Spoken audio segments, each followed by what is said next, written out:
God bless America. Hello, everybody. I am the Talk Radio Protege. This is the Protege program. Thank you so much for joining me. I hope that you enjoyed your weekend. If you've got a long weekend, I hope that you're enjoying that as well. I know that I am. But I thought I would take some time out of my day to cover some news stories. After all, it is a weekday, and I found this on Yahoo. A couple of delicious little juicy nuggets of quote unquote wisdom from the good folks over at Yahoo. The first one we're going to talk about is this story. Headline: Ivanka Trump photo with son sparks backlash over border separations. Now, how on earth could a photo that Ivanka Trump posts to Twitter or wherever she ended up posted it spark a backlash with her son? What could she have possibly said that would cause a backlash? Ivanka Trump is facing an online backlash for tweeting what one critic called a tone-deaf photo of herself cuddling her son as outrage grows over a federal government policy to separate the children of undocumented migrants. This is translated, you should read this, illegal immigrants from their parents.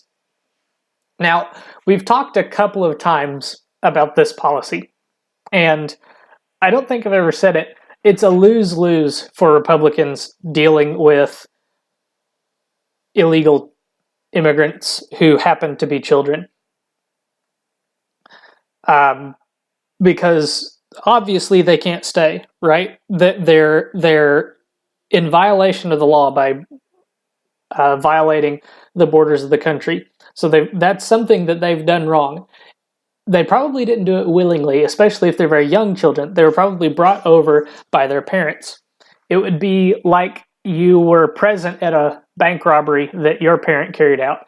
You wouldn't be punished as an accessory to the crime just because you were there when it happened. You were in the party of people that committed the crime, right? So we could forgive the children of illegal immigrants for violating U.S. borders and coming over here, and we could just deport their parents. But then the left screams about families being separated. Okay, well, we can't separate families, and we can't let all of the illegals stay in the country. So what does that mean? That means we have to deport the children. Well, now we're punishing the children for doing something that they were not willing participants in. Unless we're going to interrogate these children to figure out if they really did want to come to the U.S. and break the laws of the country. So we're either being unjust or we're being cruel and unusual by separating these families. It's a lose-lose situation for conservatives and Republicans. But the photo was posted by Ivanka with her son on Sunday with the caption, "My heart, #Sunday morning." Critics were quick to point to a zero-tolerance policy announced earlier this month by Attorney General Jeff Sessions that authorizes border security agents to take away the children of people who enter the United States unlawfully. I want to skip down to this one. This is so unbelievably tone-deaf, given the public outrage is growing over young kids being forcibly ripped from the arms of their parents at the border, a barbaric policy that Ivanka Trump is complicit in supporting. Now, how is Ivanka complicit in this policy? As far as I know, she holds only an advisory role. She plays no part in actually writing any of the policy, the legislation, any of that. So, how is she complicit? She's complicit because there are 5 letters in her last name, and they happen to fall in this order, Trump. She happens to be in the Trump tribe, so it's her fault. We're going to come down on her for posting a photo of her holding her son, and we're going to yell at her about that. Now, this was a policy, according to this column, put into place by Jeff Sessions. What link does Ivanka have to Jeff Sessions? Again, the real argument that we ought to be having here is not should we be separating families, What we need to be talking about is, are these children guilty of the crimes that we would be punishing them for if we weren't separating them from their families? Because if they aren't, then we must separate them from their families. If they're not guilty of violating U.S. sovereignty by crossing the border with their families must be deported because they're breaking the law. But what do we do with the children then? Well, we take them and put them in the foster care system. You do whatever it is you do with children that you're taking from their family. Or the children are guilty of violating U.S. sovereignty and they should be deported with their families. If you're in favor of keeping families together, we should be deporting the children. If you're in favor of... If you'd rather see guilty parties punished, maybe we shouldn't be deporting the children. But anyway, this is a lose-lose situation, and it's not going to be resolved in the current political climate. The next story that I wanted to look at is this one. I'm sure you saw the headline and the photo over there. We're just going to go look at the column now. Michelle Obama just perfectly summed up the hypocrisy of the GOP. Oh, really? How exactly did she do that? I think it's funny. You're going to see why in a moment. Just perfectly summed up the hypocrisy. May 27th, 2018. And look at this. Speaking at a September 22nd tech conference in Utah. September.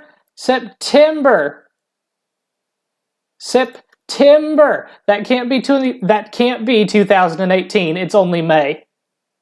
That is to be September 2017. This is an 8-month-old story that you're writing about in May of 2018. Lisa Peterson, what is wrong with you? But anyways, that's not even the most juicy of takes from this story. Ms. Obama took the opportunity to address the flaws she sees in the nationalist America First rhetoric that's played a central role in Donald Trump's rise to power. "We live in a big country in a big world," she said, before noting that her husband's White House was one built on hope, while the current administration is one built on fear. You know, this is a semantic game that the left loves to play. They get to define the terms. They get to decide what hope is and what fear is. See, I can play the same game. You can flip these words around and make the exact same argument that Michelle is making. You know, the argument of the Obama administration is that their campaign slogan was hope, therefore they are hope. And everything that's not hope is fear. Okay, I can play that game. The Obama administration was built on fear. And let me tell you how. The Obama administration was built on fear. Fear that if the country didn't change, something cataclysmic was going to happen. Black people were going to be rounded up and killed in the streets. Gays and homosexuals were going to be thrown off of rooftops. Oh, wait, no, that's hate speech if I continue down that trail.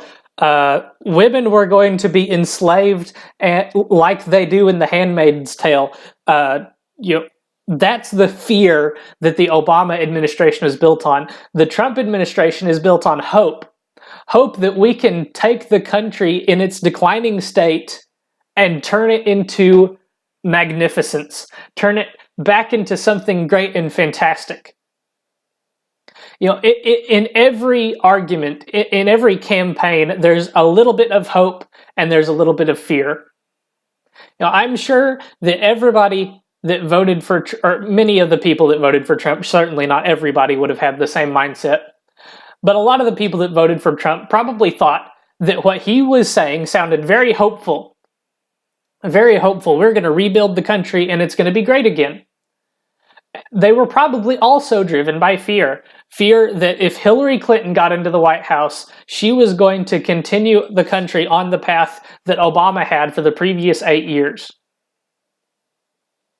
And you can't see, or I don't think you can see how many tabs I have open right now, but I want to show you some of the hope and change that Barack Obama implemented while he was in the White House. This is from the Bureau of Labor Statistics. This is labor force statistics from the current population survey, not in the labor force. It means people not working. Now, normally we would expect this number to be, there would be some people there should be some people not in the labor force. There should be retired people.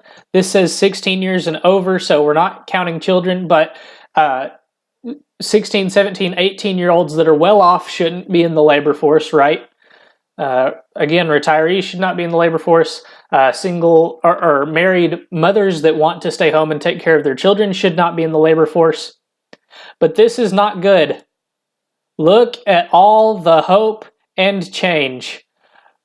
All the way till 2016, this line is going straight up. And it didn't start to level, it's just now starting to level off in 2016 and forward.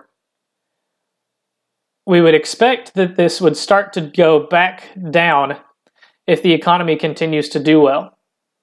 We would expect that the people that are being forced into not participating in the labor force would begin to enter back into the labor force. Ideally, if this here is pre-recession numbers, you know what? Let's just back it up a couple of years. I bet if we go back to 2002, we'll see the pre-recession numbers. So here's 2008. Obama takes over, and we're going up like a rocket. But I guess the trend was pretty much the same. I wonder how far back we have to go to find out where we started to take this hard upswing. So it might have been flat back here a little ways. It starts to go up. It's kind of going up like this until we hit 2008, and then it turns. But we've got one trend line that's kind of going like this, and we've got another trend line that turns up a little bit sharper. It's kind of hard to see because the numbers are constantly going up. But it definitely turns sharper right here. How's that for hope and change? That we're going to take the current trend of more and more people exiting the labor force and make it worse. Food stamps, that's another measure. Look at all the hope and change. 2008, we were down here. Actually, early part of 2008, we weren't doing so bad. Even as the recession kicked in and it spiked, we still dropped and then stayed constant. And then 2009 kicks in, and then the Obama administration kicks in. And look at all of the hope and change. Look at all the hope and change. We started to go back down. This is weird. This must be an anomaly. But we've started to trend back down ever since 2013. That's when the bleeding stopped in the economy and we began our anemic recovery. But look at what hope and change gets you in terms of food stamps. Now, if you'd like to have a reason for why we might be on this downtrend here, Newsweek suggests that it's because the work for food stamps requirements are coming back. I'm not an expert, so perhaps it is. You want some more hope and change? Obamacare caused premiums to increase substantially. You've heard the stories. You know what this guy's talking about. I can just hit Control F and let's type in increase. The average state individual market premium increased 41% between 2013 and 2014. A county level analysis suggested that premiums increased by 49%. Enrollment-weighted premiums in the health insurance market increased by 24.4% beyond what they would have if they simply followed trends. Individual market medical cost increased substantially between 13 and 15, up an estimated 69%. We just read that number. Total expected price of individual market coverage, premiums plus out-of-pocket payments increased 14 to 28% as a result of the Affordable Care Act. There were graphs here. I bet I can find it if I refresh the page.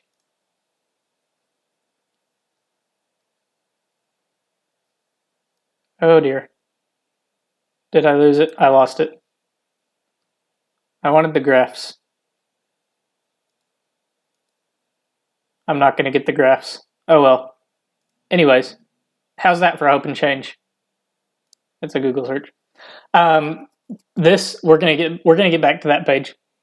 Obama also expertly called out the hypocrisy that often surrounds the conservative discourse on healthcare. Please explain to us what the hypocrisy is. You can't just want to help someone in a hurricane and not make sure they can go to the doctor when they're sick. Huh? What? Who is helping people in a hurricane and then abandoning them to their own devices? Oh wait. That's called the free market, sugar. That's called being responsible for your own decisions, sweetheart. Not only is it illegal for hospitals to turn patients away in emergency situations, public hospitals cannot refuse care. Privately owned hospitals may turn away patients in a non-emergency. You know what that means? I'll tell you what this means. This means if you go to the emergency room, you're going to get care no matter what.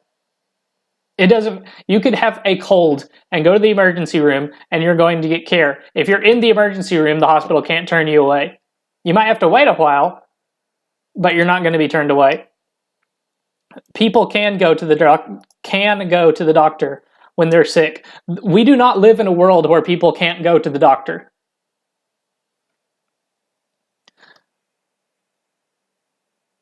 As far as helping people after a hurricane goes, can anybody say Bill and Hillary Clinton? I mean, come on. What's the country? I'm gonna remember. I'm gonna remember. Or I'm not gonna remember and I'm gonna Google search it.